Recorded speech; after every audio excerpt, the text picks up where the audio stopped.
In this video, I'm going to show you guys how to make a Tokyo rig homemade style. Do it yourself.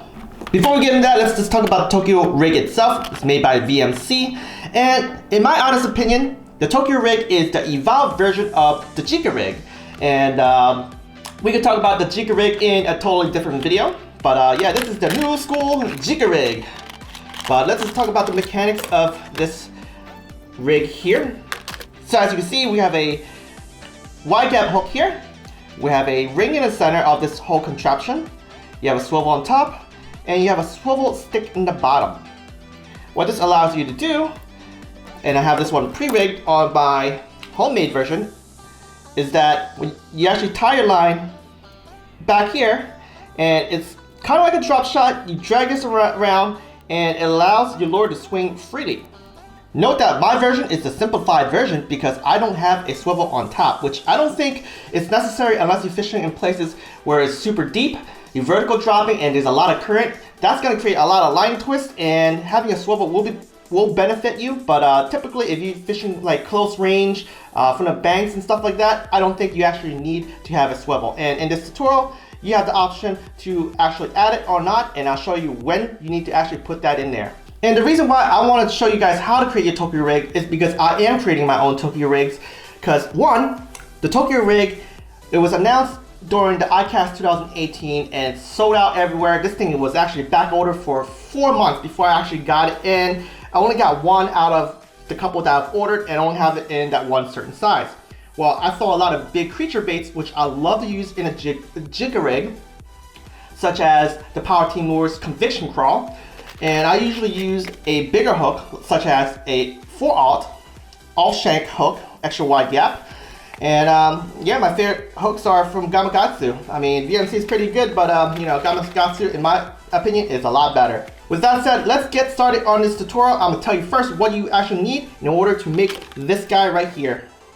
Obviously, you need your favorite hook, and today I'll be using this one right here, the Gamakatsu 4/0 off-shank worm hook extra wide gap. You're gonna need some stainless steel wires. A lot of people use paper clip, but I'm telling you guys that's a no-no. Paper clips don't last, they're rust, and some of them have plated with zinc. Zinc is actually bad for fish, so don't use paper clips, guys. For my stainless steel wires, I am using 0.03 millimeters, and they are 6 inches, but you don't need the whole 6 inch. You guys have shorter ones like 4 inch, that will work. A strong small swivel. I'm not sure what brand this is. I typically don't put it on, but just for the sake of this tutorial, I will have a swivel, so I'll show you exactly the order you need to put in the whole rig. Other things you need is bending pliers, regular Neednose plier, and some wire cutters. Take your wire approximately 1 inch down, which you see I measured down 1 inch down. This is where you want to do your first bend. As you see my wire pliers here, I have different size diameter holes I could make, or circles, okay? I am gonna pick one that's relatively small, but not super duper small. So this is the second one. I don't know the size of this. It was in a package, but I actually threw it out, so I don't know the actual size of this. But I'm actually using this one right here. I'm not using the smallest one. So let's bend our first loop. That's about 1 inch down. So I am gonna do my full loop. Okay, so I got a loop right here.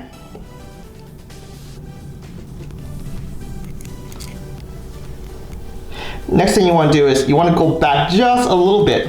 So you can straighten out your loop. Just like that.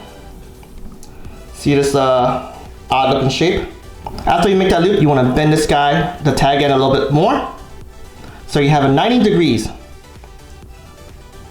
Next, you want to take your hook and insert it through the tag end. And now this is really important, guys.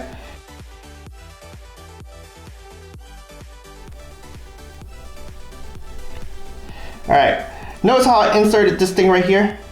Well, next thing you want to do is, if you actually use a swivel, you need to put this thing in properly.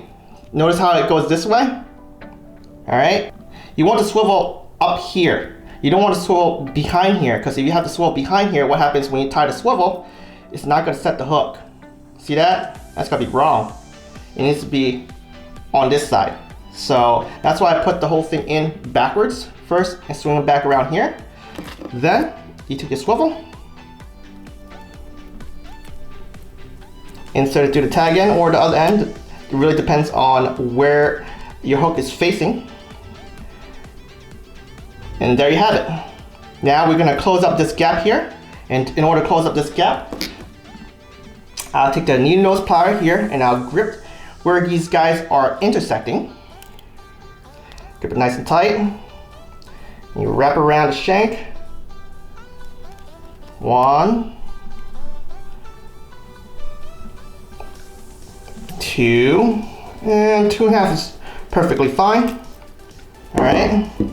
Once you get that, you just take your wire cutters and you cut the tagging off.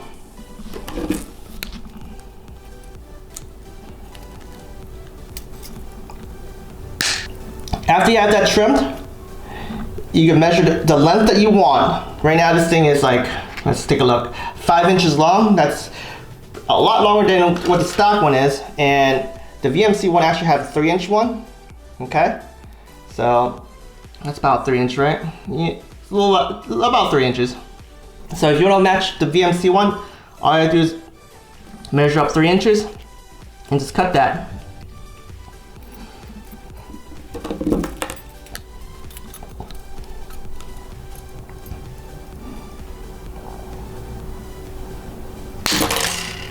And here it is, your completed Tokyo rig. All you have to do is get the weight that you need, insert it backwards, insert it frontwards. You can insert either way. Heck, you can put 2 weights on it. You have one facing this way, one weight facing this way, and it'll be completely weighless.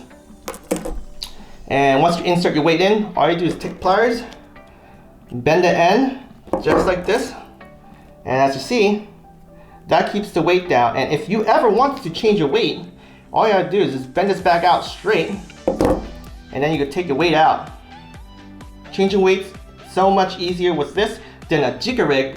The Jika Rig is a lot harder to change weights because of how it's connected, because there's a ring there and a weight there. This allows you to change weights a lot quicker, and so you can customize your fishing on the fly. Thank you for watching this tutorial. If you have found this tutorial useful, please give me a like. And if you guys have any questions on how to use the Tokyo rig, please leave me a comment below. Until next time guys, tight lines.